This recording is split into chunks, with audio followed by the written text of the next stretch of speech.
Welcome to the Glenn Beck program. Tonight, we're going to talk about the education system in this country. I have an audience full of college-age Americans who are chomping at the bit to have their voice heard and to have their chance up to bat. But first, we have, it says 8, but I don't think I erased this yesterday, and I don't have an eraser here. We actually only have 7 shows left, 6 after tonight's program. And I have so much to cover. I want to tell you that I want to show you something. Come on over here. I want to show you something that we're going to cover next week that everyone said that I was crazy for. Remember, this is back in January. They'll never put a caliphate together. Next week I'm going to show you this. This is about the caliphate. This is a book printed here in the United States about how we can put a caliphate together. And I love this. Halt this conspiracy of high treason. The goals here of this, which is the same group that you're going to see here in a minute, is to dismantle the Jewish state completely, uprooting it so no Jew remains or is ever allowed in Jerusalem. But remember, I'm the crazy one. I want to show you this. We found this today. This is from a conference that is coming up in the next couple of weeks in Great Britain. Same group that did one here in America. Remember the word, what is it, Khalifa or Caliph? Is caliphate. That means one global Islamic government that will look over the entire world. Watch what they're pushing for now in Great Britain.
Our vision for change. If there's one thing that America and the whole world needs to understand, there is a competing force and vision for change. In the Middle East and in our own country and all around the world, there is a vision of a caliphate. It is not nuts to prepare and to monitor and be warned. Because, as we will show you next week, there are forces, just as we told you, radicals, Islamists, communists, and socialists have gathered together to destroy the West and destroy Israel. We're putting some things together that will prove that absolutely without a shadow of doubt for next week's program. I want to show you this one piece we just got from Louis Farrakhan in a speech. I want you to hear and get this through your neighbor's head. There is a competing vision for how things are run. The world is now up for grabs because America is weak. If Israel falls, ask yourself this question: will it embolden the Islamic world and all that have stood against America and the idea that man could rule himself, or will they say, oh, no big deal? There are more people on this planet now that believe America's days are over than believe America's days and brightest days are ahead. Listen to the warning of Louis Farrakhan. All of this fictitious dream of a few that rule the many, that they will continue their rule, their time is up. I'll say it again, loud and clear. Your time to rule is up, and your rule will end in war. More next week. A lot to do tonight. Let's go.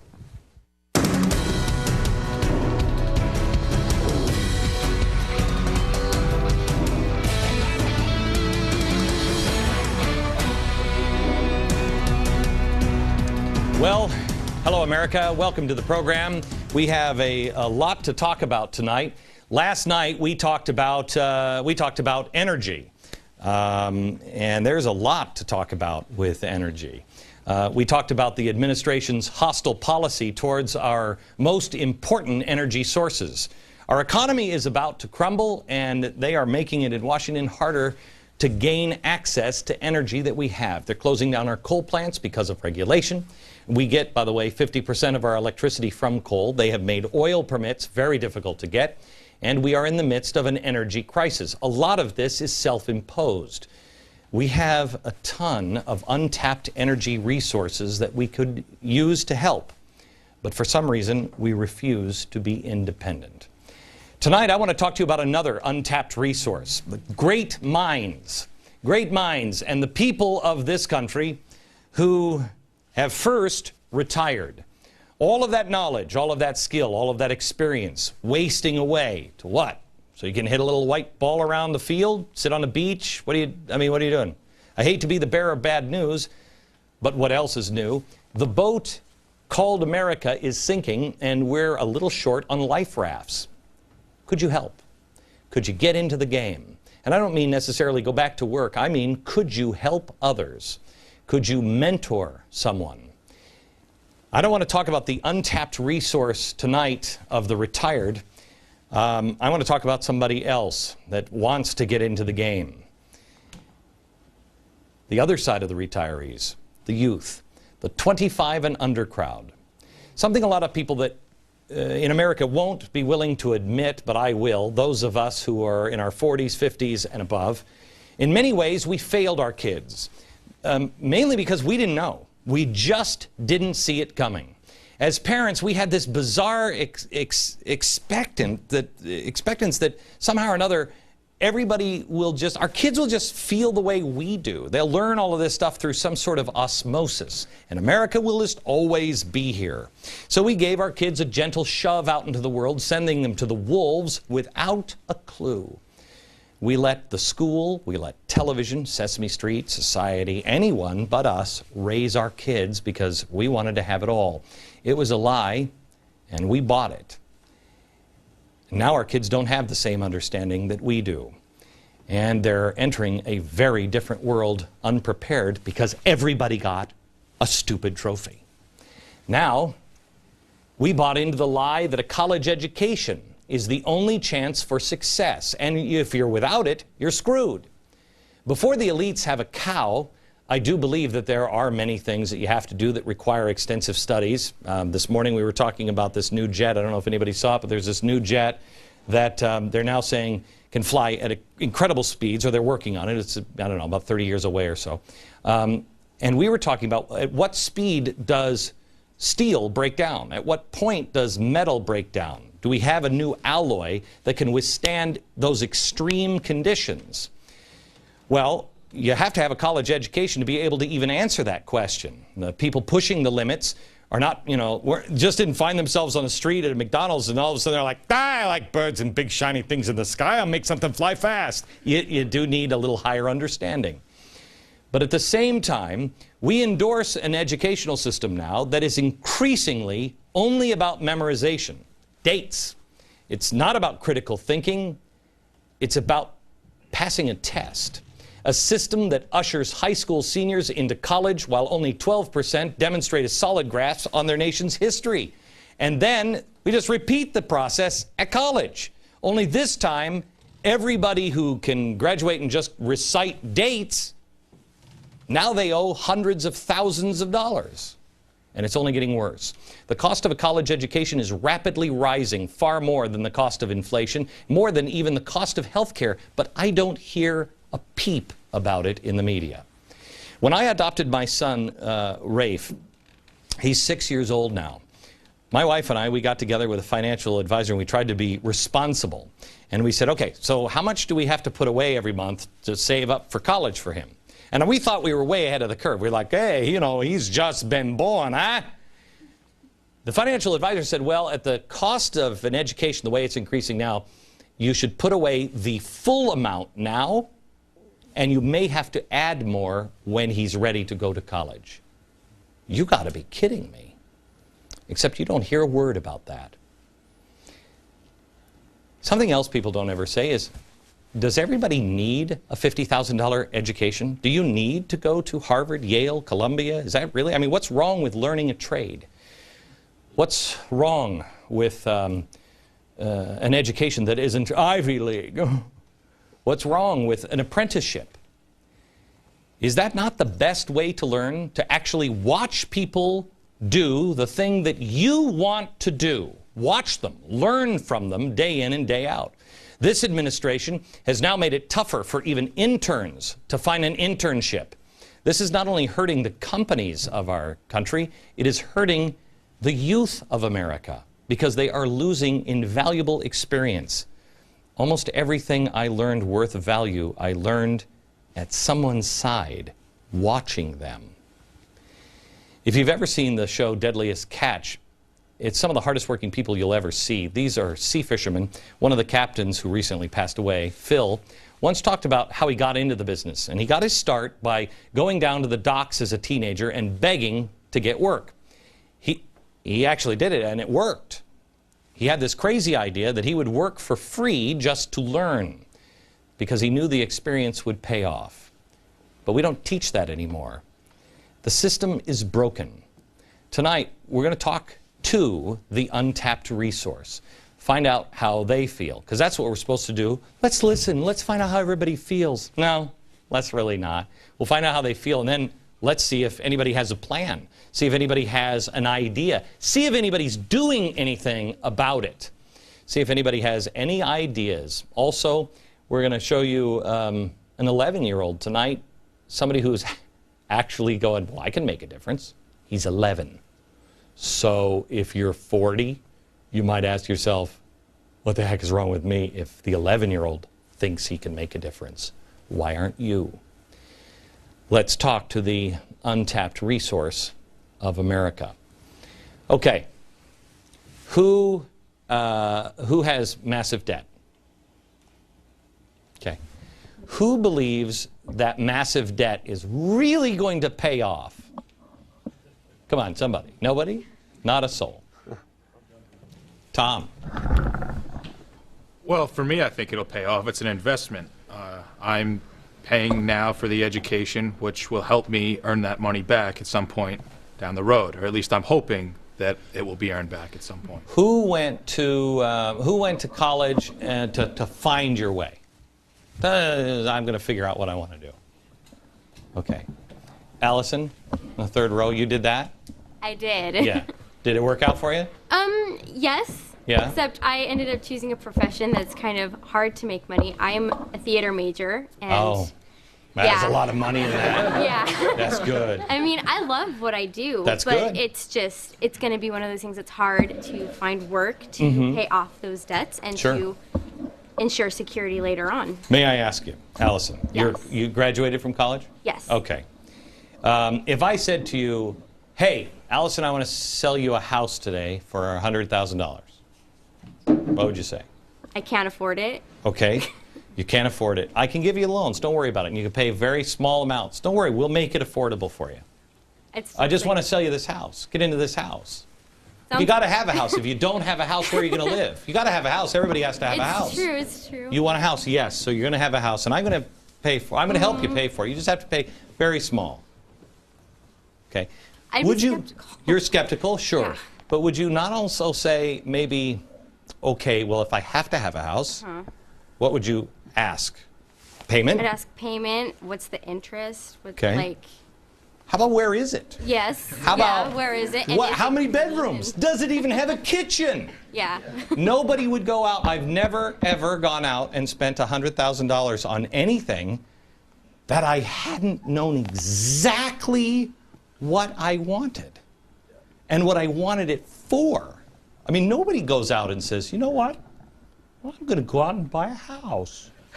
And then just pick a house in some random city, in some random country with God knows how many bedrooms or even a kitchen. Bedrooms or even a kitchen. Does anybody think that that's what's happening to our society with education when you spend $100,000 or more? Brian?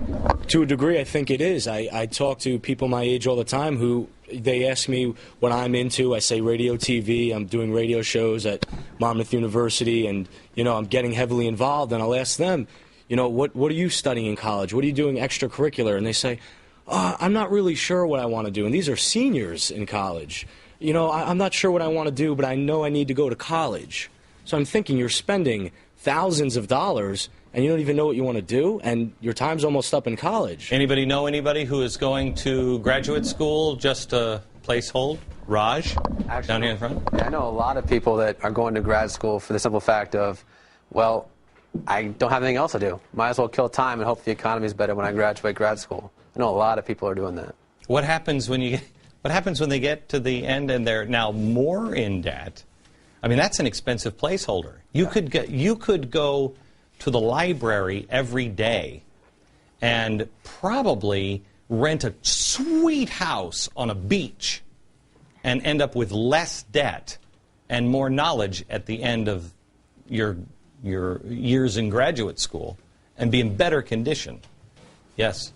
I think most students go to college for the purpose of getting a job after college, and a lot of kids don't know what they're doing when they go to college, and a lot of people do figure out what they want to do in life when they're in college.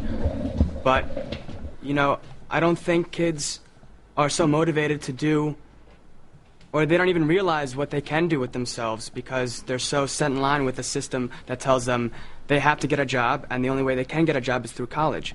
And Who believes that? Who believes that the only way you can get a job? Sally, you believe that? The only way you can get a job is through college? Absolutely. I think, unfortunately, it's playing within the rules for now and trying to stay. I mean, I could tell you I'm an example of someone who has definitely, education has become so institutionalized in a way that it's definitely failed me beyond belief. I mean, my GPA does not say anything about who I am. I mean, I founded an organization called the Youth International Empowerment. We went to Egypt this past December. We rallied young youth in Tahrir Square. We marched with the people, and that doesn't say anything about my GPA.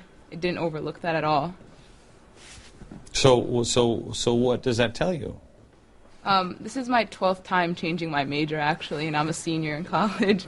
And I don't even think I'm going to be able to graduate on time, which means I'm going to be spending another year paying for college. If you don't believe you can make it in America without a college education, you're wrong. I have. And I know many very successful people. You know what you need? Who's seen the Green Lantern? By the way, don't recommend it. It's horrible. Has anybody seen it? Anybody seen it? Oh, you guys are so much smarter. That's why you need a college education. I went. And I saw it. You know what the power of the Green Lantern light is? The power is imagination with will.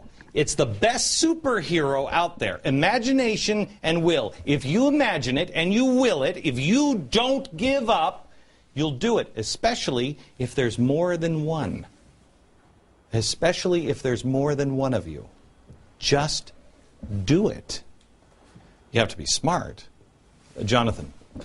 I don't want to say this as if it's something so easy, but the truth is our nation was founded on the principle of entrepreneurship, and we can do anything by ourselves. We don't need somebody to employ us. We can come up with an idea. We can be innovators. We can invent. What do you think people are doing around the world? Waiting for people to offer them jobs? We have to go out and think and imagine, like you said, and come up with our own ideas and be leaders in this world again. I have to tell you guys, you have, would you say, who thinks that your generation has less opportunity than my generation did? Less opportunity? Good for you that didn't raise your hand. I think you have more opportunity because you have access. I remember the fax machine. I remember honestly. Do you know the guys who started FedEx? Do you know that they couldn't get a loan? Do you know why they couldn't get a loan? No bank would give them a loan to start their company. Do you know why? Underage? No. Quote from every bank, like 8 banks. Nobody needs anything overnight. Okay? The world has completely changed. You have instant access and can network with people all around the world. That's unique. It provides you with a unique opportunity if you choose it. Back in a second.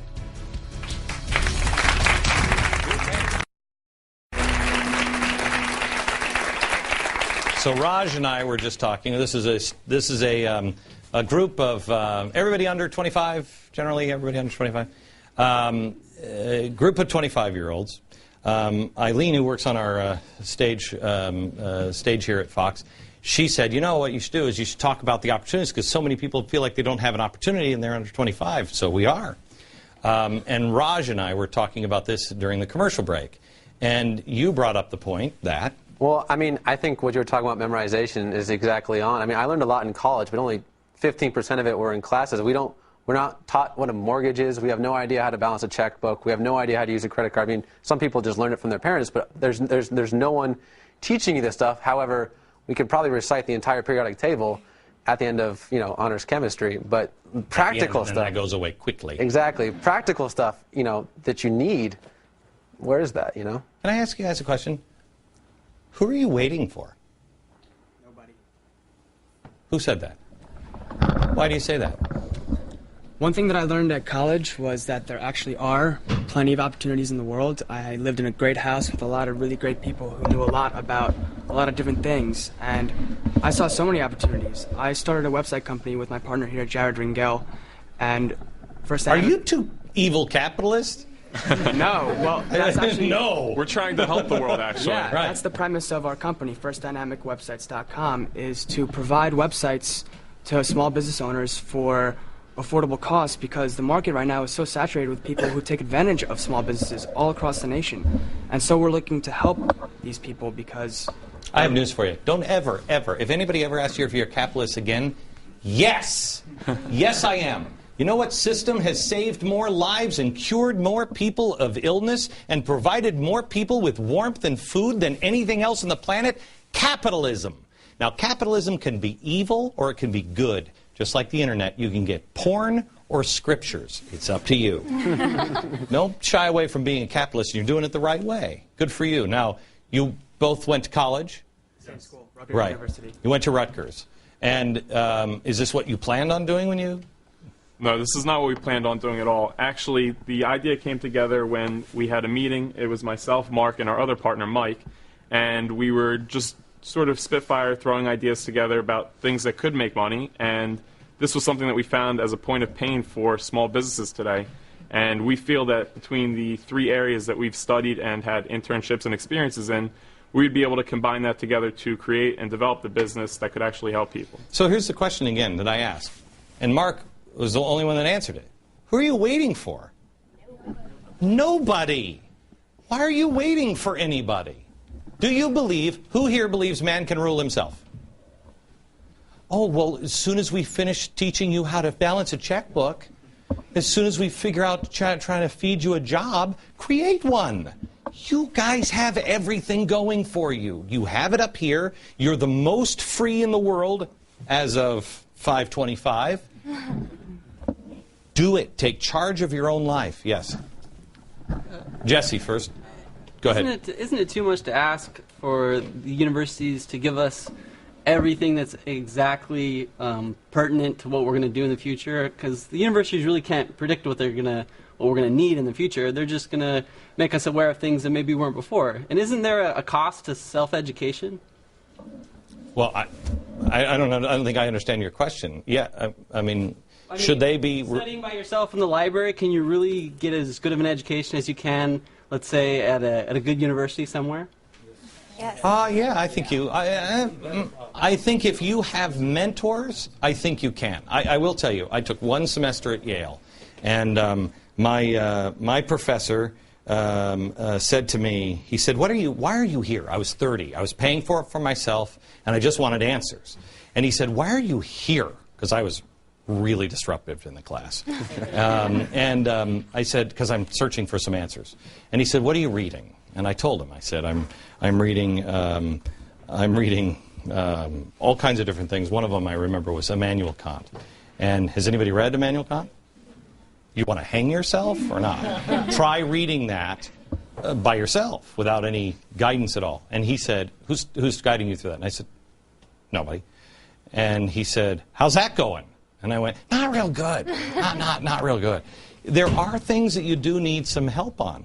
You know, it would be nice, but you certainly don't need a $50,000 a year guide through a lot of that. And most of us don't need all of that stuff. Is there a problem with, is there shame in being a blue-collar worker?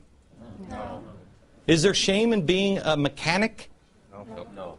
Is there a shame, is there a job here that you won't take? Will you clean a toilet? Yes. Okay. Good.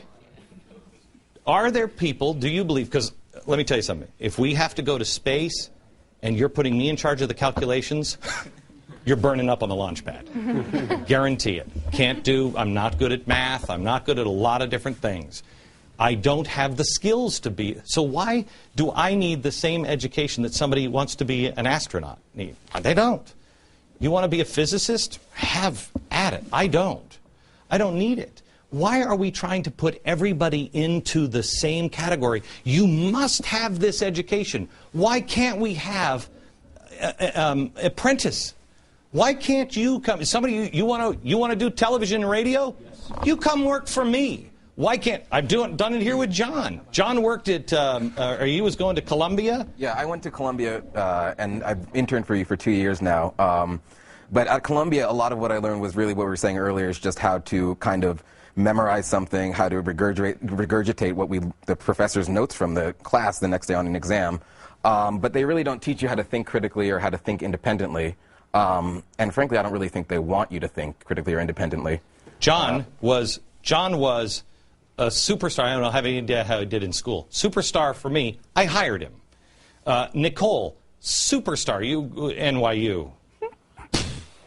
Superstar. Love to have her. Raj, I have no idea what his education is. I didn't even ask you if you graduated from college, did I? Done. You're smart. Great. Succeed. You start finding people that think like that, and you start gathering people, and you guys who are the entrepreneurs, you be those people. You teach. You have a responsibility to teach. You don't need all of the... America was founded against the guilds. We don't have gatekeepers here. You do it yourself. Back in a second.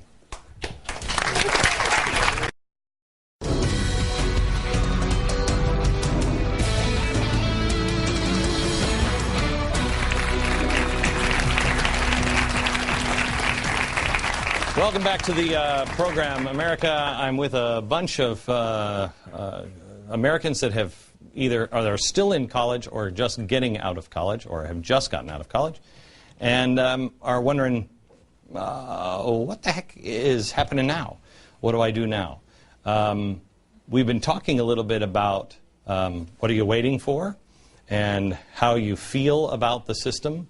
Marco was telling me about going to college during the commercial break and feeling like you're not exactly being told the truth.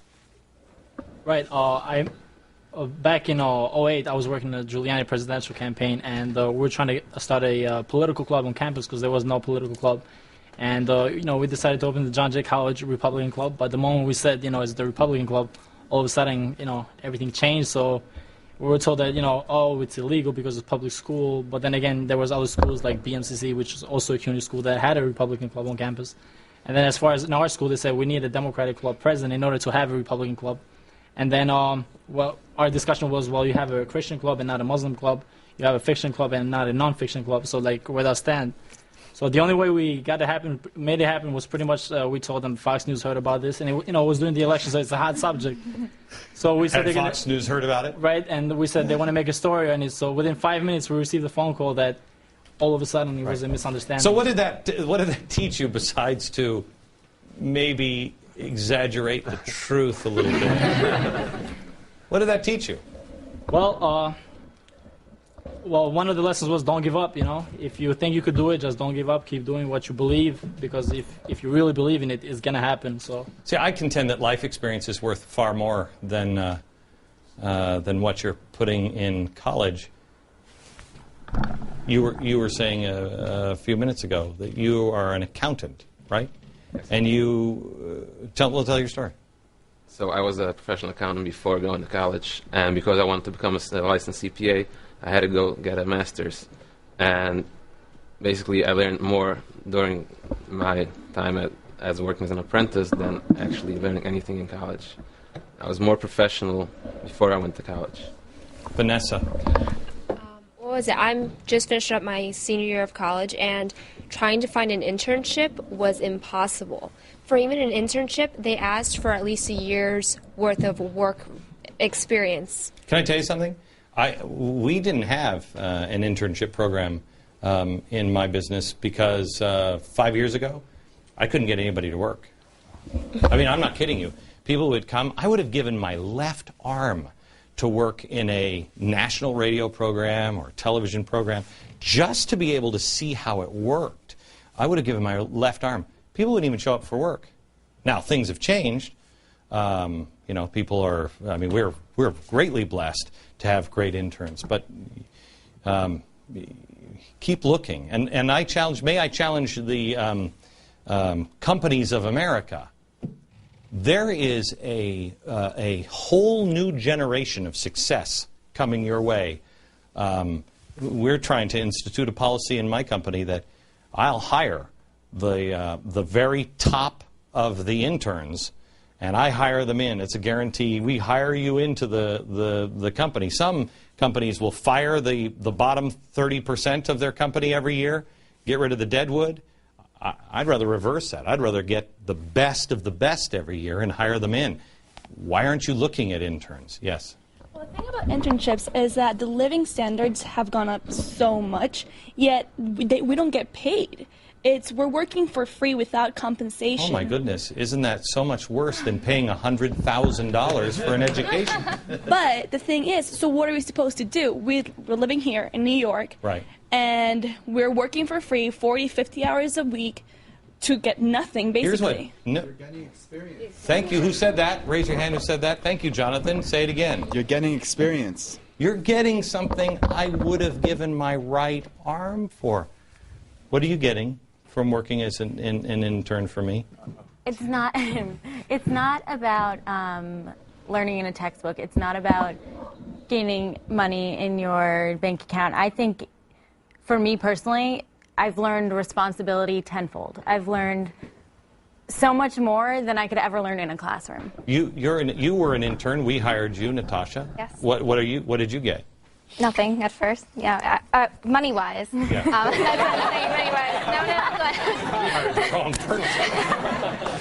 No, I was saying is that I worked as an intern for almost 2 years for you, and you thankfully hired me.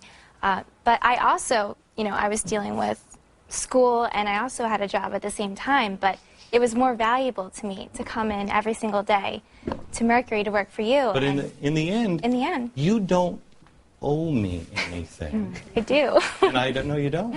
No, you don't. You owe yourself now to do something with it. Boston. Yeah, the thing that I've come to find as far as internships is it's the best opportunity to really apply, just like an apprenticeship. And most companies now, when you want to get hired, they require you to have both a college education and an apprenticeship through an internship. And, so you learn at school the principles and the memorization, and then you learn how to apply it in the internship. And that, at least in anybody I've talked to about jobs or job opportunities, it's all about that. Let me tell you something. We're going to come back in a second. I want to introduce you to somebody who is 11 years old. And anybody who might be watching going, oh, yeah, well, I can't do it. 11. And already has decided, I'm going to change the world. And we'll meet him next.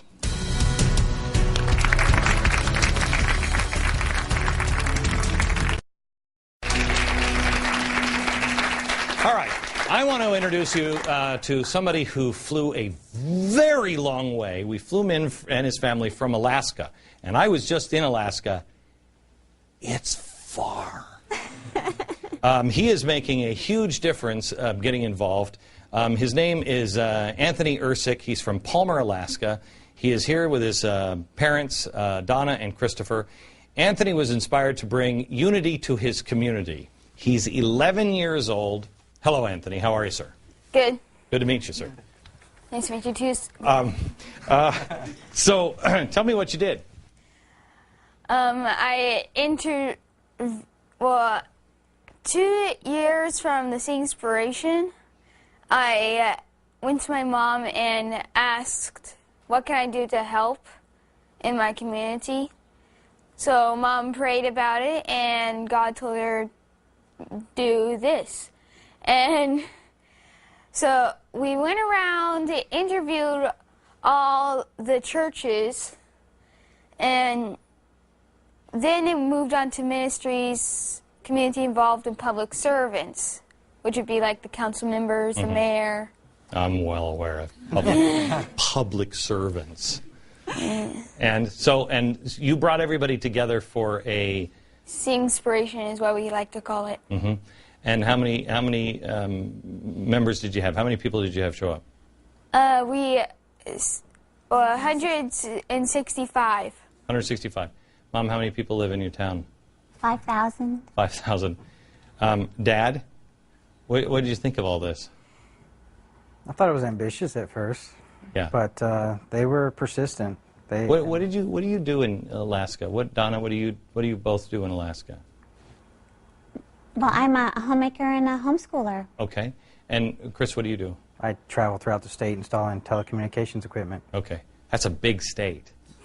Yeah. You guys are hoarding a lot of land up there. It's all ours. Yeah, it's all ours. Yeah, it is. It is. I wish we used some of it. Yes. So, Anthony, what did you learn from this experience? A lot of stuff. Well, have you heard of behavioral issues? And I'm sure you've heard of doctrinal issues, but we tried it.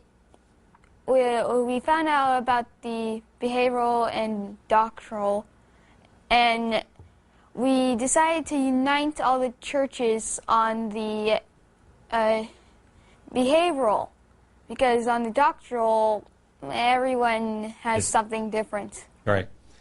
It is really, it's almost what we're trying to do in Israel, where put your differences aside. There are things, good, right and wrong, good versus evil, that we can unite on. The rest of it we can argue about for the rest of our lives and all eternity, and we most likely will. But unite on that. Great job. Thanks for coming. You're in New York for a while. I know, Chris. I know you. Chris said to me when we saw him in the green room, I said, "How do you like New York?" He said, "There are a lot of people here." Back in just a second.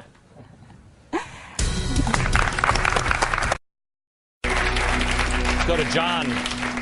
Students and young Americans under 25. John. Given the current economic crisis, if you were a freshman in college, what would you major in and why? Farming. Farming is going to be extraordinarily important, and nobody wants to do it. Other than that, whatever I loved. And if I needed the education, and then I would interview the school, I wouldn't worry about if they were going to accept me. I'd worry if I was going to accept them. David. Hey, Glenn. I just finished my freshman year at Cornell University, and I've been talking to a lot of people. They've worked their butt off all 4 years. They got a 4.0 GPA. They're doing all this stuff, but seemingly they can't find a job. How long is this mess going to continue? It seems like people are doing everything perfectly right, just cannot get a break in this market. And it's stressing me out and a lot of other people. You're at the beginning of change, profound change. And if you don't capitalize on it, believe me, others will. And the others that will are the ones that like gigantic government and don't believe in capitalism. Lindsay, what did you do when you couldn't find a job? Well, it was before we couldn't find a job. My boyfriend had graduated college with a physical education degree, and he didn't want to teach, so he loved welding. So him and I, we both wanted to own our own business, so we decided to open a small welding company, and it was going well. Well, before it went well, we had to build it because we couldn't get a loan. We couldn't get a $4,000 loan for a used truck. So we worked at Walmart until we can afford to build our own rig. And as soon as we built our own rig, you listen, tell your friends, we set out. This is what you do. This is what you do. You move forward. and you just keep moving forward. Keegan. Hi. My question, I think, is one that's on the tip of many college students' tongue, and it's very simple. It's what is the key to getting a job after graduation? I don't know. Who has that answer? Yeah? I would say the key is showing passion for, having a passion about something. When I prepare for my radio shows in college, I meet with my buddies early, couple hours beforehand, do research. We really love being on air and, exposing things like you do, Glenn, about the government. So you really need to have passion. You need to find something you love. Passion and homework get you a long way. Sam, quickly. Yeah, Glenn, I think integrity and hard work is very important coming out of school. I think a lot of college students graduate and they kind of think that this glorious job is waiting for them. Yeah. It's very important to keep in mind you got to work hard. All right. Let me tell you this, too. The number one thing that nobody focuses on, integrity. Honesty and integrity. If you can be somebody people can trust, you'll go a long, long way. Let me just say this, because he doesn't know yet, because I just got a phone call just a couple of minutes ago, and I've already told the audience here. I think this is the coolest story. If anybody is watching at home and you think you can't make it and you're 25, there's a guy named Joshua Charles. He's been on this program now twice. He's a guy who heard me say about 2 years ago that somebody should rewrite the Federalist Papers. Well, he did, and then he tried to get them to me, and he tried and tried and tried, and he couldn't get them to me. Through a long story and long string of miracles, he got them to me. I said, if they're any good, we'll consider publishing them. Well, they were. We did. It's called The Original Argument.